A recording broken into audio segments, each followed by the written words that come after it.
আল্লাহ রাব্বুল আলামিন সূরাতুন নিসা 105 নম্বর আয়াতে আল্লাহ পাক রব্বুল আলামিন বলেছেন, ইন্না আনজালনা ইলাইকাল কিতাব, ইন্না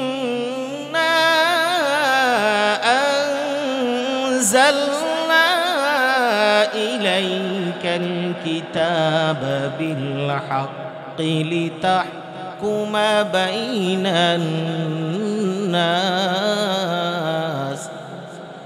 লিতাহকুমা বাইনান নাসি বিমা আরাকাল্লাহ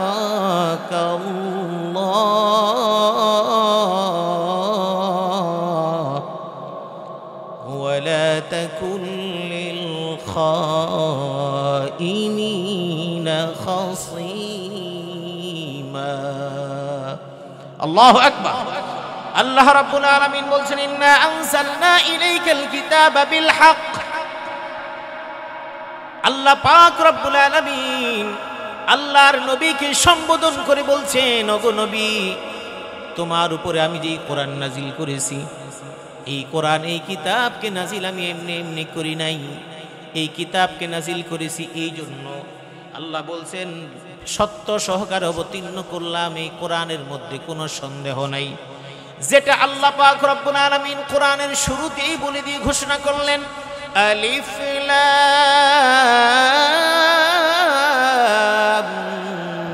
মিম যালিকাল কিতাবু লা রাইবা ফীহি। আল্লাহ রাব্বুল আলামিন কোরআনের শুরুতেই বলে দিলেন, যেই কিতাব আমি অবতীর্ণ করলাম এই কিতাবের মধ্যে কোনো সন্দেহ নাই, কোনো সংশয় নেই, সম্ভাবনাও নাই। এই জন্য শক্ত ভাষায় আল্লাহ পাক বলে দিলেন, ইন্না আনজালনা ইলাইকাল কিতাবা বিল হক। সত্য সহকারে আমি এই কিতাব অবতীর্ণ করেছি। এই কিতাব নাজিল করেছেন কে? জোরে বলেন কে? এই কিতাব আল্লাহ নাজিল করে বলে দিয়েছেন সত্য সহকারে নাজিল করলাম। উদ্দেশ্য একটা অবশ্যই আছে, লিতাহকুমা বাইনান নাসি বিমা আরাকাল্লাহ, যাতে করে মানুষের মধ্যে ইনসাফ প্রতিষ্ঠা করতে পারো এবং বিচার ফয়সালা তুমি ইনসাফের সাথে করতে পারো, কারো উপরে যেন বেইনসাফি না হয়। ওয়ালা তাকুন লিল খাইনিনা খাসীমা, খেয়ানতকারী যারা আছে তাদের পক্ষে আপনি ঝগড়াকারী, বিবাদকারী আপনি হবেন না। আমার ভাইরা, এই কোরআন নাজিল করেছেন কে? জোরে বলেন কে? এই কিতাবের মধ্যে আল্লাহ পাক রব্বুল আলামিন এই জাতির জন্য হেদায়েতের বাণী দিয়েছেন। সেই সঙ্গে হেদায়েতের বাণীর সঙ্গে সঙ্গে একটা জাতিকে সুন্দর জাতি উপহার করার জন্য এই নির্দেশনা দিয়েছেন কে? আল্লাহ রাব্বুল আলামিন বলেছেন, কিতাবুন আনজালনাহু ইলাইকা লিতুখরিজান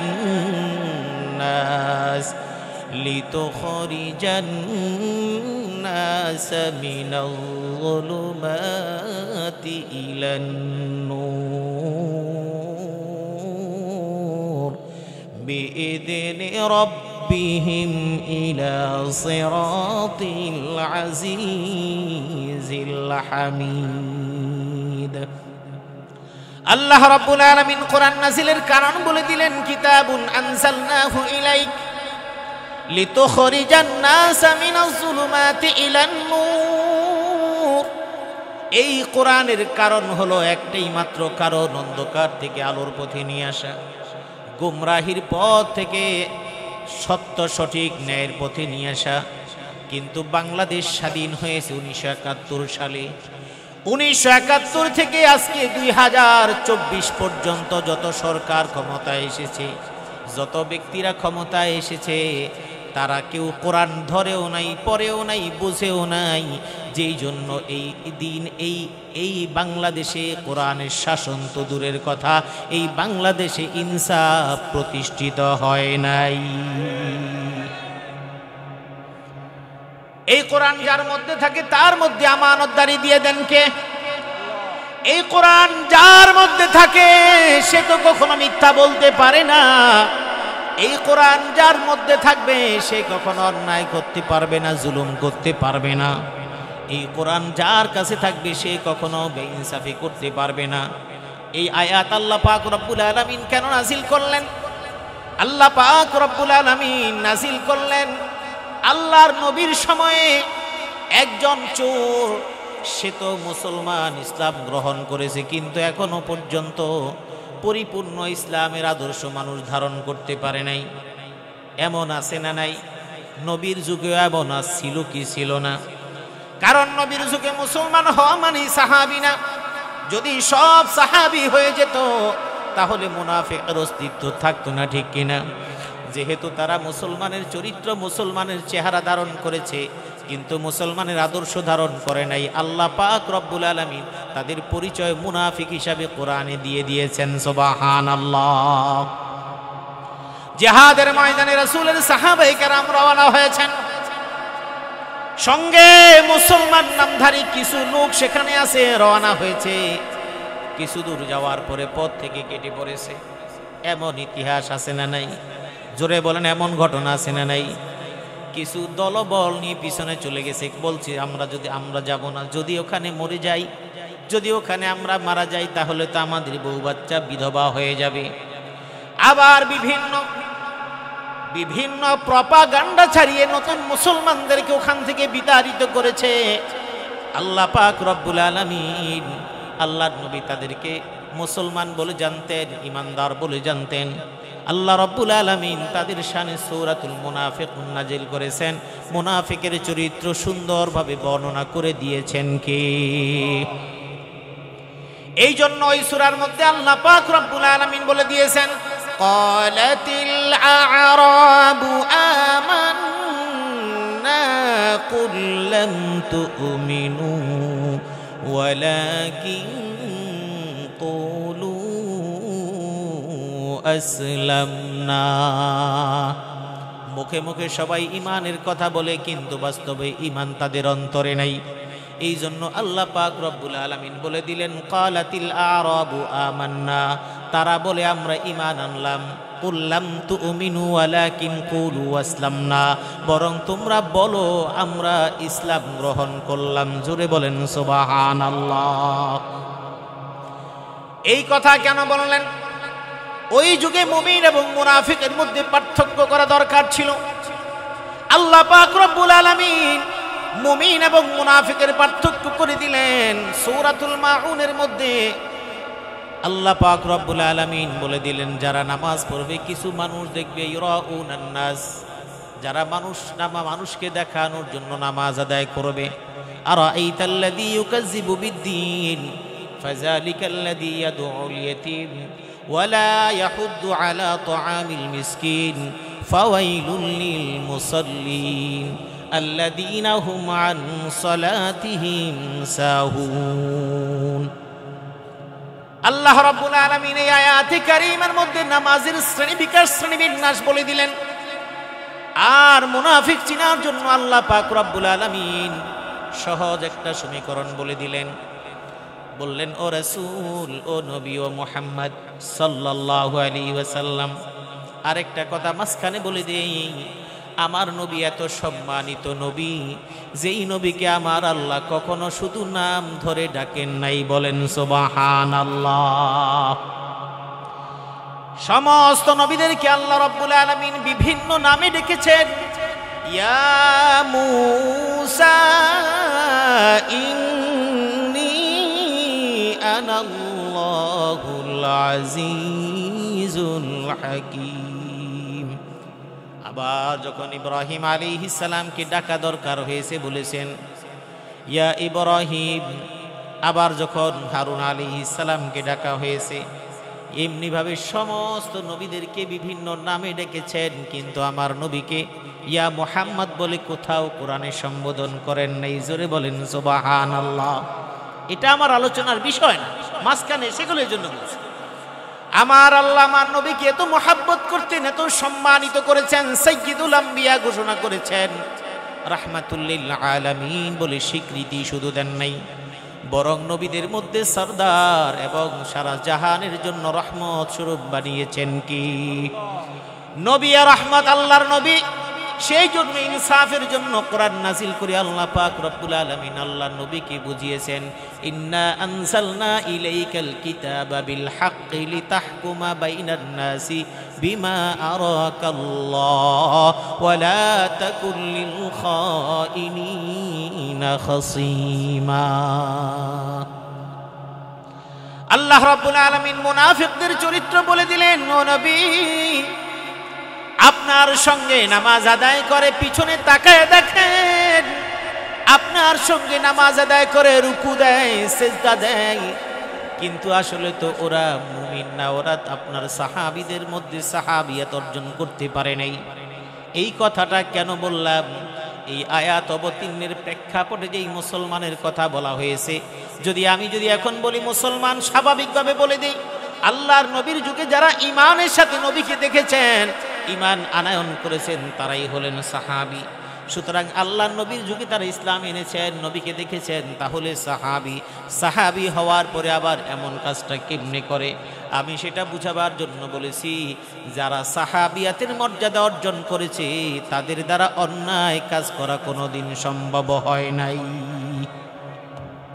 এটা সাহাবীদের শান। আল্লাহ নবী বলেছেন এবং আল্লাহ পাক রব্বুল আলামিন সাহাবীদের প্রসঙ্গে কোরআনে কারীমের মধ্যে বলে দিয়েছেন, রাদিয়াল্লাহু আনহুম ওয়া রাদু আন। তাদের মর্যাদা এত বেশি যে কারণে সাহাবীদের নাম শুনলে আজও পর্যন্ত, শুধু নয় কিয়ামত পর্যন্ত মানুষ রাদিয়াল্লাহু আনহু বলেন, সুবহানাল্লাহ। ওই ব্যক্তি মুসলিম, এখনো মুসলমানের সমস্ত গুণগুলো তার মধ্যে আসে নাই। একদিন চুরি করেছে, চুরি করা মানুষ চুরি করছে একটা আটার বস্তা একজন মুসলমানের বাড়ি থেকে। একজন মুসলমানের বাড়ি থেকে আটার বস্তা চুরি করে রওনা হয়ে গেছে রাতের বেলা। ওই আটার বস্তা একটা ফুটা ছিল, ফুটা দিয়ে আটা পড়েছে রাস্তার মধ্যে। এই আটা ফুটা দিয়ে রাস্তার মধ্যে পড়ার কারণে ওই ব্যক্তি একজন পার্শ্ববর্তী ইহুদির বাড়িতে গিয়ে বললেন, ভাই আমার এই আটার বস্তাটা আপনি একটু জমা রাখেন, আমানত রাখেন। তার মানে মুসলমান নাম ধারণ করলেও তার মধ্যে নিফাকি আছে না নাই? এই সমাজের মধ্যে মুসলমানের অভাব নাই। এমন মুসলমান গিজ গিজ করে মসজিদে মুসলমানে ভরা, কমিটিতে মুসলমান ভরা, মুসল্লিতে মুসলমান ভরা, মসজিদগুলো মুসলমানে ভরা। আবার সিনেমা হলতে এখন কেউ দেখে না, তবে এখন ওপেন কনসার্টেও মুসলমানের অভাব নাই। ইমামের পিছনে নামাজ আদায় করা মুসলমানের সংখ্যাও যেমন, সুদী কারবারের সংখ্যাও ঠিক তেমন। ইমামের পিছনে সেজদা গিয়ে সুবহান রাব্বিয়াল আলা বলার পরিমাণ যেমন, আবার মিথ্যা কথা বলে মানুষকে ঠকানোর পরিমাণও তেমন। আল্লাহ পাক রব্বুল আলামিন আল্লাহ নবীকে মুমিন এবং মুসলমানদের মধ্যে, মুনাফিকদের মধ্যে পার্থক্য বলে দিলেন চিনার। আল্লাহ পাক রব্বুল আলামিন বললেন, ও নবী আপনার পিছনে যারা নামাজ পড়ে সবাই কিন্তু সাহাবী কিংবা প্রকৃত মুসলমান নয়, প্রকৃত ঈমানদার নয়। ওই জায়গার মধ্যে আপনার পিছনে এমন কিছু মুসল্লি আছে যারা আপনার সঙ্গে নামাজ আদায় করে, কিন্তু ভিতরে মুনাফিকি, তারা আপনার বিরুদ্ধাচরণ করে। ওই রকম মানুষ এখন আছে না নাই? কম না বেশি? গিজ গিজ করে অভাব নাই। আল্লাহ পাক রব্বুল আলামিন চিনার জন্য বলে দিলেন, তাদেরকে কেমনে চিনবেন? আল্লাহ বলে দিলেন, ওয়া ইযা কামু ইলাস সালাহ ওয়া ইযা কামু ইলাস সালাতি কামু কুসালা ইউরাউনান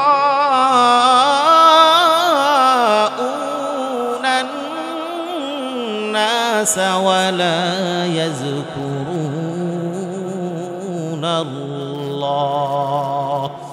ولا يذكرون الله إلا قليلا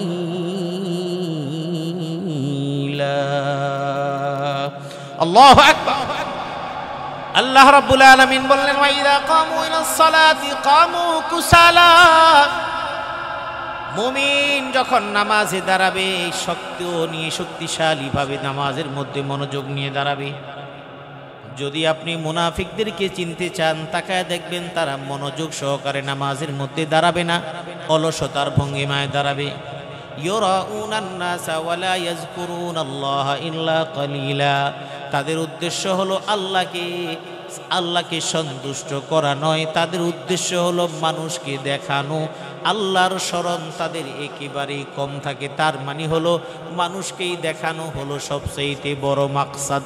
আর এটা যারা করে লোক দেখানোর জন্য তারা ইবাদত করে, আল্লাহ বলছেন তারাই হলো মুনাফিকের অন্তর্ভুক্ত। বলেন নাউজুবিল্লাহ। এই আয়াতের শানে নুজুলে আল্লাহ পাক রব্বুল আলামিন বলছেন, এই আয়াতের শানে নুজুলে মুফাসসিররা বলেছেন ওই মুসলমান চুরি করা বস্তাটা একজন ইহুদির বাড়িতে রেখে তিনি চলে গেলেন। ওই যার বস্তা চুরি করা হয়েছে তিনি তো আটার বস্তা খুঁজতে লাগলেন। খুঁজতে খুঁজতে যখন তিনি পেলেন না, এবার আল্লাহর নবীর কাছে এসে তিনি অভিযোগ দায়ের করলেন। বললেন ওগো আল্লাহর নবী, আমার আটার বস্তা চুরি হয়ে গেছে, এটার ব্যাপারে সমাধান আপনার কাছে চাচ্ছি। নবী সাল্লাল্লাহু আলাইহি ওয়াসাল্লাম এটার সমাধানের জন্য খুঁজলেন। এবার সন্ধান করার পরে দেখলেন আটার বস্তা ফুটা দিয়ে আটা পড়তে পড়তে কোন জায়গা থেকে কোন জায়গায় গিয়েছে। এরই মধ্যে মুসলিম যে চুরি করেছে সেই চোর এবং তার সাঙ্গপাঙ্গ, তার সহযোগী এবং তার আত্মীয় স্বজন, তার পরিবার, তার প্রতিবেশী লোকজন একত্রিত হয়ে গেল। যেহেতু এই বিচার আল্লাহর নবীর কাছে গেছে, কোনোভাবে আমরা যে চুরি করেছি এটা প্রমাণিত যেন না হয়, বরং ওই ইহুদিকে চোর সাব্যস্ত করা লাগবে। এই সিদ্ধান্ত নেওয়া হলো এই চুরিটা আমরা করি নাই, এটা কোনোভাবে প্রমাণিত করতে হবে। যেহেতু আটার বস্তা ইহুদির বাড়িতে, সুতরাং ইহুদিকে চোর বানায়া আল্লাহর নবীর কাছে পানিশমেন্ট দেওয়ার ব্যবস্থা করা হবে। ঠিক যথা সময়ে তারা দল বল সকলে মিলে ইহুদির বিরুদ্ধে তারা সবাই প্রপাগান্ডা চালালো এবং প্রমাণ করার চেষ্টা করলো যে ইহুদি সত্যিকারে আটার বস্তা চুরি করেছে। প্রমাণ হিসেবে দেখানো হলো যে এই আটাটা আনছে, আটাটা আনার যে রাস্তার মধ্যে আটাগুলি পড়েছে, এই পড়া তো এই ইহুদির বাড়িতে এসছে। এটা একজন মানুষ দেখার পরে শোনার পরে স্বাভাবিকভাবে কি মনে হবে? স্বাভাবিকভাবে মনে হবে যে সত্যিকারে যেহেতু আটার বস্তা পাওয়া গেছে সুতরাং সেই তো চোর। রাসূলুল্লাহ সাল্লাল্লাহু আলাইহি ওয়াসাল্লাম শুনলেন, আর যারা চোরেরা একটা বিতর্ক লাগিয়ে দিল যাতে করে ইহুদির উপর অভিযোগটা দায়ের করা হয়। আল্লাহ নবী সাল্লাল্লাহু আলাইহি ওয়াসাল্লাম এই তাদের দলিল প্রমাণের ভিত্তিতে অনেকটা সিদ্ধান্ত নিতে যাবেন যে ইহুদি চুরি করেছে। আল্লাহ পাক রব্বুল আলামিন আয়াত নাযিল করে বলে দিলেন, ইন্না আনজালনা ইলাইকাল কিতাবা বিল হক, আমি আপনার কাছে কোরআন নাযিল করেছি সত্য সহকারে ইনসাফ ভিত্তিক বিচার ব্যবস্থা করার জন্য। লিতাহকুমা বাইনান নাসি বিমা আরাকাল্লাহ, আল্লাহর যে সিদ্ধান্ত, আল্লাহ যেই সিদ্ধান্ত আপনাকে দিয়েছে ওই সিদ্ধান্ত ইনসাফ ভিত্তিক ভাবে প্রতিষ্ঠা করবেন, তাতে দোষী যেই সাব্যস্ত হবে তারই বিচার করা হবে। ঠিক কিনা? এইভাবে রাসূল সাল্লাল্লাহু যুগে অনেক বিচার হয়েছে। এক মহিলা, তার নাম হলো ফাতিমা, কুরাইশ বংশের একজন মাখজুমি গোত্রের একজন মহিলা, নাম ফাতিমা। ওই ফাতিমা নামক একজন মহিলা চুরি করলো। ওই চুরি করার কারণে আল্লাহ রাব্বুল আলামিনের আল্লাহর নবীর কাছে চুরির অভিযোগ এবং বিচার আসলো। ওই মহিলা চুরি করেছে সত্য, এই বংশের লোকেরা এবার একত্রিত হয়ে গেল। এই আয়াতের নাজিল হওয়া অবতীর্ণের প্রেক্ষাপটে যা এমনই ঘটনা একটা ঘটে গেল। বনি মাখজুমি গোত্রের ওই মহিলা চুরি করার কারণে ওই গোত্রের প্রভাবশালী মানুষেরা সিদ্ধান্ত নিল, বিচার যেহেতু রাসূলুল্লাহর কাছে গিয়েছে তাহলে নিঃসন্দেহে তিনি বিচার ইনসাফের সঙ্গে করবেন। কিন্তু এই বিচারের জন্য আমরা কতটুকু তাকে আমরা সুপারিশ করতে পারি, কাকে আমরা পাঠাতে পারি? আল্লাহ নবীর একজন সাহাবী, প্রিয় সাহাবী উসামা ইবনে যায়েদ রাদিয়াল্লাহু তাআলা আনহু, যাকে বলা হয় হিব্বু রাসূলিল্লাহি সাল্লাল্লাহু আলাইহি ওয়াসাল্লাম। উসামা ইবনে যায়েদকে বলা হয় রাসূলুল্লাহর ভালোবাসা। এবার ওই বনি মাখজুমি গোত্রের লোকেরা বলল, তুমি যাও, গিয়ে রাসূলুল্লাহর কাছে একটু সুপারিশ করো।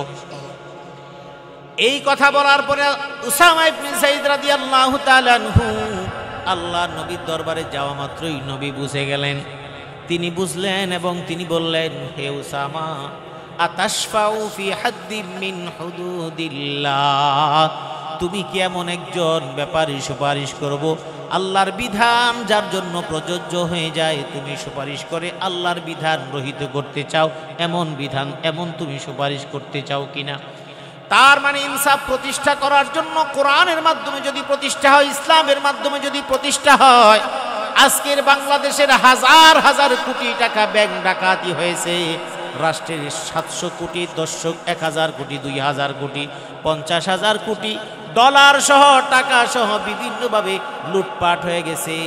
যদি ইসলাম মতো বিচার হতো, একজনেরও এই বাংলাদেশ সহ বিভিন্ন দেশে এই সম্পদ নিয়ে থাকার কোনো সুযোগ থাকতো না।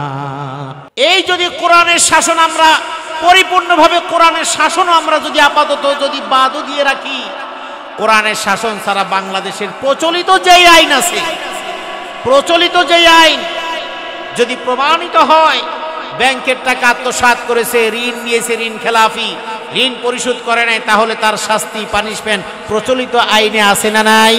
আছে। কিন্তু সমস্যা হলো, যে চুরি করে আর যে দেয়, যে প্রশাসনে, এরা সব চোরেরা আপন খালাতো ভাই। কথা বলেন ঠিক কিনা? এই জুলাই বিপ্লবে, এই জুলাই আগস্ট বিপ্লবে ছাত্ররা যে আন্দোলন করেছে, ঢাকা শহরের যাত্রাবাড়িতে পাখির মতো গুলি করে হত্যা করেছে যে একজন বিজিবি সদস্য, এবং মিরপুরে বাড্ডায় যারা এভাবে গুলি করেছে, তাদের কোনো বিচারের কোনো ব্যবস্থা এখন বাংলাদেশে হয়নি।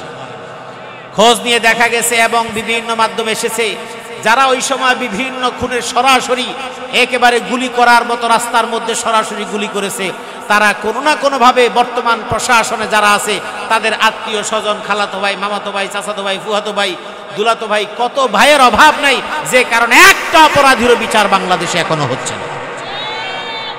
বাংলাদেশে এতগুলো ছাত্র হত্যা করা হলো, পুলিশ বাহিনী হত্যা করলো। যদি ইনসাফের রাষ্ট্র প্রতিষ্ঠা হতো, কোরআনের শাসন প্রতিষ্ঠা এখনো হয় নাই, কোরআন যে শাসন ব্যবস্থা বাদ দিয়েও যদি প্রচলিত আইনেও যদি ব্যবস্থা করা হতো, তাহলে প্রত্যেকটা পুলিশ প্রশাসনের যেই সদস্যগুলো সরাসরি হত্যাকাণ্ডের সাথে জড়িত, যাদের গুলি করার পারমিশন নাই, মানুষকে খুন করার পারমিশন নাই, তাদের প্রত্যেকের ফাঁসির রায় হয়ে যেত, এতে কোনো রকমের কোনো সন্দেহ নাই। বাংলাদেশে চুরি হয়েছে শরণাতীতকালে সবচাইতে ভয়াবহ চুরি। এমন চুরি স্বাধীনতার পর থেকে এই পর্যন্ত হয় নাই, যেটা রেকর্ড পরিমাণ চুরি হয়ে গিয়েছে, যেখানে আপনি হাত দিবেন সেখানেই চুরি। এই জুলাই বিপ্লবের পরে এই চলাকালীন সময়ে ঢাকার মেট্রো রেলের কাজীপাড়া স্টেশন 10 নম্বর স্টেশন, সেখানে গ্লাস ভাঙা হয়েছে, কে বা কারা ভাঙছে সেটা আমরা বিতর্কে যাচ্ছি না। তারপরে এখন বলছি, ওই কাজীপাড়া স্টেশনে কে বা কারা ভাঙছে এটারও তদন্ত করে সত্যিকারে যারা ভেঙেছিল তাদের মুখোশগুলো উন্মোচন করা দরকার ছিল। এর কারণ এই আন্দোলনটা যাতে করে আন্দোলনটা ভালোভাবে না হয়, বরং এই ভাঙচুরের মাধ্যমে ছাত্র জনতাকে মামলা দিয়ে যাতে হয়রানি করে ঘরছাড়া করা যায়, সেই জন্য কাজীপাড়ার স্টেশন এবং ওই 10 নম্বর স্টেশনগুলো বিভিন্ন পত্রিকার মাধ্যমে এসেছে, পরিবহন মালিক শ্রমিক সমিতি সহ। কারণ ওই মেট্রো রেল চালু হওয়ার কারণে মিরপুর থেকে গুলিস্তান পর্যন্ত এই বাসের যাত্রী কমে গেছে। কমে যাওয়ার কারণে এই সমস্ত মালিক শ্রমিক সংগঠনগুলো ওই রাষ্ট্র ক্ষমতায় যারা ছিল তাদেরই দোসররা পরিচালিত করত, এবং ছাত্র আন্দোলনকে অন্যদিকে ডাইভার্ট করার জন্য তারা এটা হামলা করে ভাঙচুর করেছে। ভাঙচুর করে এই ছাত্রদের উপরে মিথ্যা হত্যা মামলা দিয়ে ছাত্রদেরকে নাজেহাল করেছে। সব কিছু বাদ দিলাম, ওই মেট্রো রেল ভেঙে গেল। ওই মেট্রো রেল দেখতে গিয়ে চোখের পানি নাকের পানি একাকার করে টিস্যু আর আহা দিয়ে সব কিছু দিয়ে মুছে, মানুষ হত্যাকাণ্ডের জন্য যার চোখে পানি আসে নাই, গুলি পাখির মতো গুলি করে মানুষ মারার পরেও যার একটু অনুশোচনা নাই, যাদের সামান্যতম কোনো অনুশোচনা নাই, তারা একটা মৃত, একটা গ্লাস, একটা একেবারে জড় পদার্থ, এটা ভাঙার পরে যারা কান্নার মতো নাটকীয়তা দেখায়, নিঃসন্দেহে এই অভিনয় হলো মানুষের সাথে বেঈমানি ছাড়া আর কিছুই নয়। সেই সাথে ইনসাফ বহির্ভূত কাজ কি? ওই কাজীপাড়া মেট্রো স্টেশন 10 নম্বরের মেট্রো স্টেশন, এখানে যা হয়েছে, আহারে মেরামত করতে 300 কোটি লাগবে, মনে হয় যেন এটা বাবার বাড়ির সম্পদ এনে দিবে, অথচ সম্পদ কিন্তু চুরি করা হয়ে গেছে হাজার হাজার কোটি টাকা। এরপরও 300 কোটি টাকা মেরামতের জন্য লাগবে, পাবলিক মুখস্থ বিশ্বাস করলো, যেহেতু বলে সুতরাং 300 লাগতেও পারে। তারপরে পাবলিকের কাছে বলে দেওয়া হলো যেই গ্লাস ভাঙছে এগুলি জাপান থেকে অর্ডার দিয়ে আনা হবে, এই করা হবে, সেই করা হবে, 1 বছরের কমে আর পারা যাবে না। কথা বলেন ঠিক কিনা? এই কোরআনটা এই জন্য বেঈমান নাফরমানদের জন্য, এই কোরআন তাদের পানিশমেন্টের জন্য হলো কোরআন। মেট্রো রেল 1 বছরের আগে মেরামত করা যাবে, 300 কোটির আগে এটাকে মেরামত করা যাবে না, কিন্তু আল্লাহর সিদ্ধান্ত গণেশ উল্টায় গেল, দাবার গুটি পাল্টে গেল। দাবার গুটি পাল্টায় দিলেন কে? জোরে বলেন কে?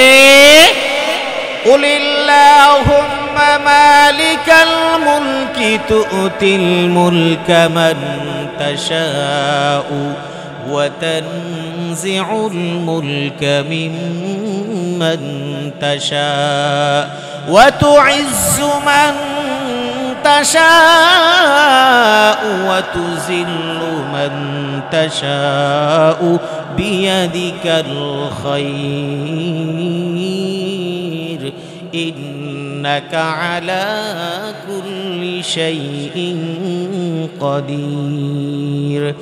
আল্লাহ রাব্বুল আলামিন বললেন, ক্ষমতার একচ্ছত্র মালিকানা কার? সম্মান দিয়ে ক্ষমতায় বসান কে? আবার ওই ক্ষমতার চেয়ার থেকে ধাক্কা দিয়া 10 মিনিটের নোটিশের মধ্যে ওই চেয়ার থেকে একেবারে মাটির মধ্যে মিশিয়ে দিতে পারেন কে? আল্লাহ রাব্বুল আলামিন তার সমস্ত প্ল্যানিং এর মাধ্যমে সব কিছু পরিবর্তন করে দিলেন।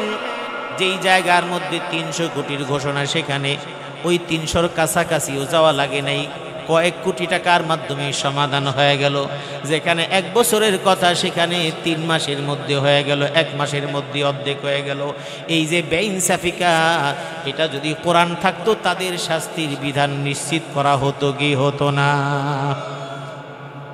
কিন্তু আফসোস, এত দুর্নীতি, এত কিছু হয়ে যাওয়ার পরে, এত হত্যাকাণ্ড হওয়ার পরও আজও পর্যন্ত সত্যিকারের ইনসাফ প্রতিষ্ঠা হচ্ছে না। হচ্ছেটা কি? ওই মুনাফিক যেমন আটার বস্তাটা নিয়ে ইহুদির বাড়িতে জমা করে রেখেছে, প্রতারণার জন্য জমা করে রাখলো যাতে করে ইহুদিকে অপরাধী বানানো যায়। এই বাংলাদেশে এমন নাটকীয়তার মাধ্যমে ইসলামপন্থী মানুষদেরকে যুদ্ধাপরাধী সাজাইয়া তাদেরকে জুডিশিয়ালি হত্যাকাণ্ড এবং ফাঁসির মঞ্চে ফাঁসির মাধ্যমে শহীদ করা হয়েছে।